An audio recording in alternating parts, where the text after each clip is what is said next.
Good evening, Mr. Gurumurthy. Winds of change in Tamil Nadu. 50-year-old Dravidian binary has been disrupted despite many things stacked up against TVK and Vijay. He's made it big in Tamil Nadu. How do you read this political development? See, I have been viewing Tamil Nadu for the last 10, 12 years, particularly post Jayalalitha and Karunanidhi. That the Dravidian bite, ideological bite, has been loosening, and Tamil Nadu has become a commercial politics. For example, both parties buying votes, having lost the capacity to attract people, youth. For example, if you take the DMK, those who are above 40 are DMK. You can say very, very clearly. And those who are above 30 are ADMK. In fact, Stalin himself said in 2017 that youths are not coming to politics, which means youths are not coming to the DMK. So these became the parties which were resting on their past glory, past narrative, past strength, and the space that they have occupied, being all over Tamil Nadu. It was waiting for a push by some force. Congress could have done it. Congress decided to do it in 1989, but it gave it up later. Afterwards, the alliance politics at the center made a relationship between one of the Dravidian parties and one of the nationalist parties a must for the nationalist party at the center. But I actually felt it is the national parties which are sustaining the Dravidian parties. If the Dravidian parties were left to fight on their own with the national parties keeping away, they would not have found it easy to win against one another. So, the Tamil Nadu was ripe for a shift. In 2024... Are you disappointed? Are you disappointed that shift has not been in favor of the BJP alliance? In fact, it has chosen to go with Vijay, who with his films like Katithi on farmers, Mersal on healthcare, Sarkar on electoral manipulation, he became a savior of kinds, and his whole persona caught the imagination of the youngsters in Tamil Nadu. Yes, that is going to be his biggest problem also.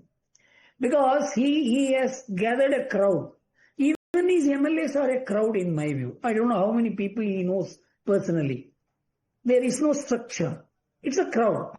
So for him to deliver what the imagination he has generated among the people is a very big question mark. In fact, the future of Vijay's party or the promise that he has put before the people will depend on delivery.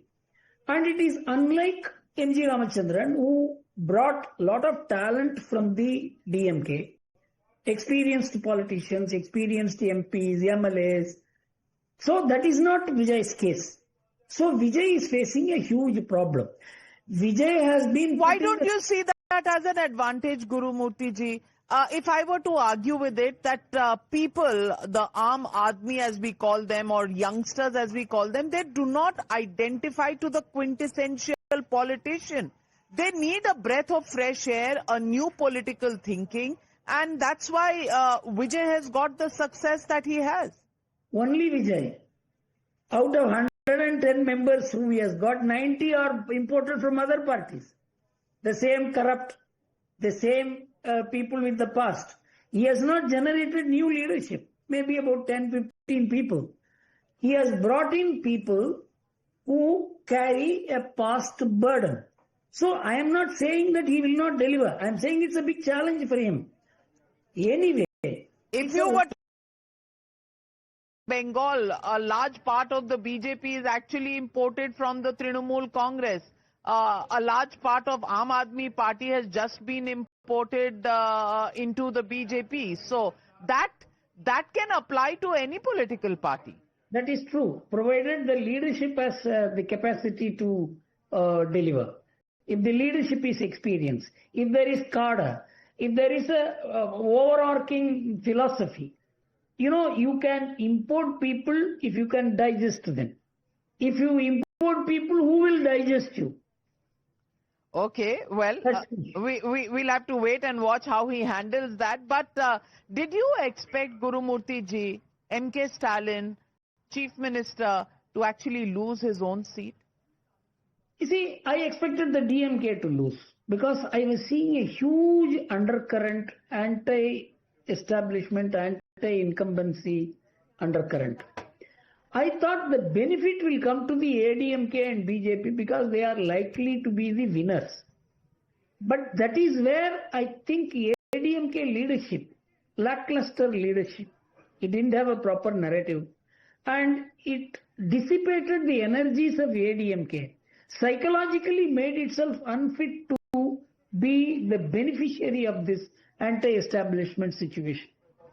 So you do believe that the AIADMK seems to have stagnated post Jayalalitha, unable to capitalize on even anti-incumbency and find a future for itself. Do you see this probably as the beginning of the end?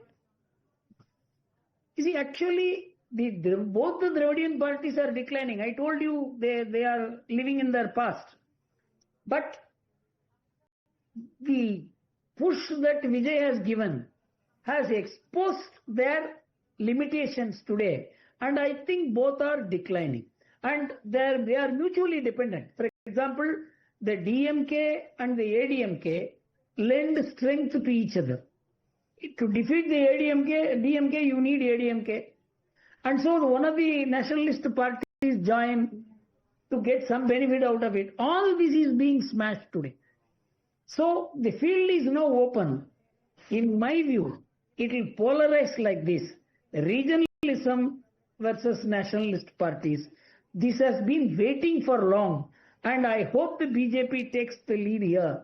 Because that is the only party which can galvanize Tamil Nadu's Hindu feelings, Tamil Nadu's culture, link with the rest of the country and provide an all-India character to Tamil Nadu politics, which has strayed and remained away from Tamil Nadu, from center for too long. Well, Mr. Amit Shah, Union Home Minister, has just tweeted and he has said Bengal वासियों ने घुसपैठियों और उनके हितैषियों को ऐसा सबक सिखाया है जिसे तुष्टीकरण की राजनीति करने वाली पार्टियां कभी भूल नहीं पाएंगी। बंगाल ने जिन आशाओं और आकांक्षाओं के साथ मोदी जी के नेतृत्व पर यह विश्वास जताया है, हम निश्चित रूप से उन्हें पूरा करेंगे। Clearly, he is still talking about the influx of infiltrators. Do you think that strategy has paid off for the BJP in Bengal, a huge tectonic shift in politics happening in the east of India? It is true of Assam also. In Assam, a movement itself started in 1980s, which was suppressed. But it lived in the minds of the people. That is what resulted in the change in 2015. So my feeling is that infiltration from Bangladesh, which was considered to be an electoral advantage, has now turned into an electoral disadvantage for people who promoted it. And that first got reflected in Assam and that has got reflected in Bengal. But imagine if a BJP had lost in Assam and Bengal, with what is happening in Bangladesh, these regions will destabilize Bangladesh. The extremist elements whom the Bangladesh government is now trying to suppress, they will get their roots from these places. So the change that is taking place in Bangladesh and the BJP getting its acts together in Assam and Bengal will stabilize the entire region in national security for strategic reasons. Even Burma will be safe. Otherwise, the Rohingyas will roam around everywhere. You must understand, these are not matters of votes. These are matters of national security. I look at BJP's victory in Bengal and Assam as national security strengthening process. It's not a state election. Mr. Gurumurthy, how do you see the fact that regional satraps like Mamta Banerjee, M.K. Stalin, and the left parties in Kerala, all three of them collapsing in one election? Will that have an impact on national politics in the years to come? I would be very happy if the Congress tries to take over that place, because the BJP will need an opposition. Any party will need an opposition. Opposition space is natural in democratic politics. I would be over by the Congress. And in Kerala, the CPM's place is taken over by the BJP. I would like competition between nationalist parties, because I have seen how the country was till 1969, when Mrs. Gandhi divided the Congress, which allowed the regional satraps to develop their own space in politics, and that has not done good to India.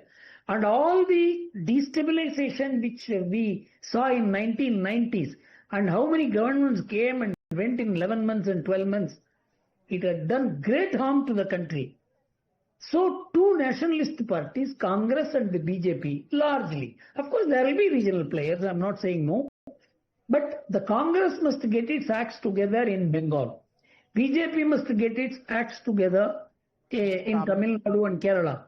I am saying it may not happen day after tomorrow, but maybe 3, 4, 5 years, they will be able to see the potential, because these two parties have some larger idea of India, some idea about how to relate to the world. What does Akhilesh Yadav know? How to deal with America? I mean, you need a country of this size to have political system, political party, leadership, a training model which has a global vision. So I think these regional satraps losing their space, if it is adequately taken over by the nationalist parties, it will do good to the country. But Rahul Gandhi is today in Muscat, and many questions have been raised about his absence on the day of results. Do you think Congress is likely to take that nationalist space that is open for the Congress? I am talking about the Congress. I am not talking about Rahul Gandhi or even Priyanka Gandhi. You see, the Congress's biggest problem is that it has become a domestic affair. And I have a feeling the Congress will soon get out of it, because the failure of the domestication of Congress is getting revealed day by day. And some development will take place by which the Congress will come out, because that is the party in which I worked till 1974. Okay. Well, we'll have to wait and watch. But for now, big stories coming up.